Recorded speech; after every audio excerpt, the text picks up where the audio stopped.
আমি গিয়েছিলাম নদিয়া নবদ্বীপের মায়াপুরে শ্রী শ্রী চৈতন্য মহাপ্রভুর জন্মস্থানে। সেখানে গিয়ে সত্যি মনে হচ্ছিল যে তিনি এখনও বিরাজমান। এমন এক সুন্দর অনুভূতি আমি আগে কখনো অনুভব করিনি। জীবনের সব কিছু পেয়ে গেছি মায়াপুরে গিয়ে।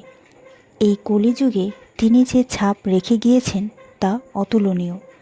আমি প্রণাম জানাই মা শচীকে, বাবা জগন্নাথ মিশ্রকে, যিনি স্বয়ং ভগবানের জন্ম দিয়েছিলেন, যার চরণধূলিতে ধরিত্রী মাতা ধন্য। সেখানে বেশ কয়েকটি জায়গাতে গিয়েছিলাম, তার মধ্যে গোশালা অন্যতম। গোমাতাকে দেখে ভগবান শ্রীকৃষ্ণের দর্শন হয়ে গিয়েছিল। এই জায়গাটি এক গৌরবময় স্থান। যদি ঈশ্বর চান তাহলে আমি আরও একবার যাওয়ার চেষ্টা করব। কেমন লাগলো আজকের ভিডিওটি কমেন্টে জানাবেন। সবাই ভালো থাকবেন, সুস্থ থাকবেন।